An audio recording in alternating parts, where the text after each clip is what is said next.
नमस्कार दोस्तों, मैं रवि साक और आपका स्वागत है आपके अपने चैनल साक के रवि बौद्ध में। तो दोस्तों, आपने अभी तक देखे आरक्षण के 4 भाग, जो कि मैं समझ सकता हूँ एवरेज व्यू तो नहीं गए हैं, लेकिन फिर भी कुछ लोगों ने थोड़ा बहुत प्यार दिखाया है और ऐसे ही दिखाते रहिए, ऐसे ही वीडियो आती रहेगी। तो दोस्तों, आरक्षण की सीरीज को सफल बनाएं, क्योंकि बहुत मेहनत लग रही है इसमें, तो इसको जरा ध्यान से देखिएगा। चलिए दोस्तों, शुरू करते हैं। तो दोस्तों, आप लोगों ने देख लिए आरक्षण के 4 भाग और ये 5वां भाग है। तो 5 भाग देखने के बाद आपने जान लिया कि आरक्षण क्या है।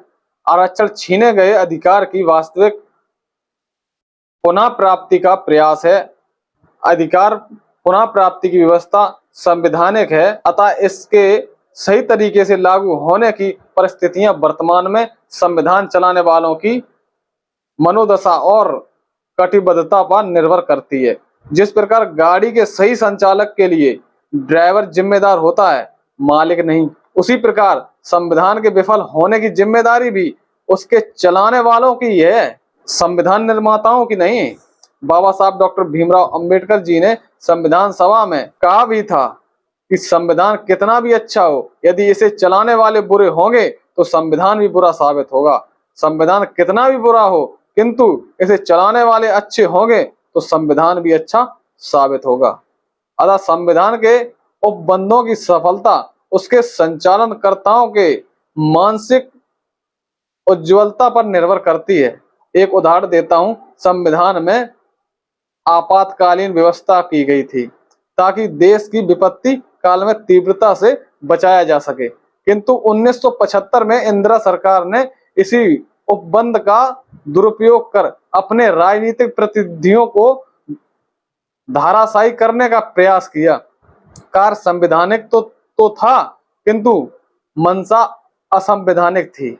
आरक्षण विरोधियों से पूछना चाहता हूं कि आप किसी जज से यह आशा क्यों नहीं कर पा रहे कि वह आपके पाल्य के लिए अपने कॉलेजियम प्रणाली को त्याग दे। आप यहाँ मौन रहेंगे क्योंकि हर कोई सॉफ्ट टारगेट ढूंढता है।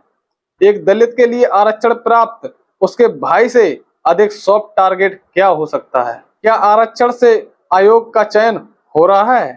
तो दोस्तों, इसी पर हम बात करेंगे। ध्यान से देखिएगा इस वीडियो को। आरक्षण विरोधियों से पूरे आरक्षण व्यवस्था को यह कहकर टारगेट किया कि आरक्षण से आयोग का चयन हो रहा है। जब यहाँ सफलता नहीं मिली तो आगे फूट डालो और शासन करो कि नीति को लागू करते हुए आरक्षण प्राप्त व्यक्ति को आरक्षण अन्य लोगों के लिए छोड़ देना चाहिए। यह कहकर आरक्षण का विरोध नामक फिल्म चयन कर दी। बारे वाह, हमने कमजोर कुत्तों और बीमार कुत्तों का उदाहरण लिया था। अगर हम सब कुत्ते को कमजोर या बीमार कुत्ते का भोजन हड़पने से रोक देते हैं और उस भोजन को जो कि वास्तव में कमजोर कुत्ते के लिए ही था, कमजोर कुत्ते को खाने देते, तो यह भोजन का आयोग का अधिकार नहीं है।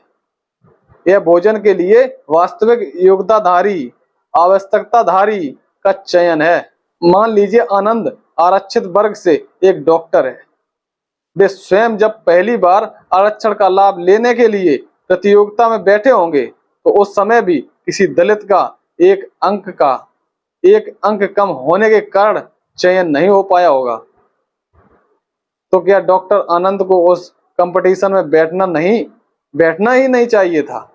इस सिद्धांत से तो किसी दलित को कंपटीशन में ही नहीं बैठना चाहिए, क्योंकि इस तरीके से वह किसी न किसी दलित का हक मार रहा होगा, जबकि वास्तव में वह अपना छीना गया हक पुनः प्राप्त कर रहा है। इस सिद्धांत के पालन के बाद जब कोई दलित उस सीटों के लिए उपलब्ध नहीं होगा तो वह सभी सीटें जनरल पूल द्वारा भर दी जाएंगी।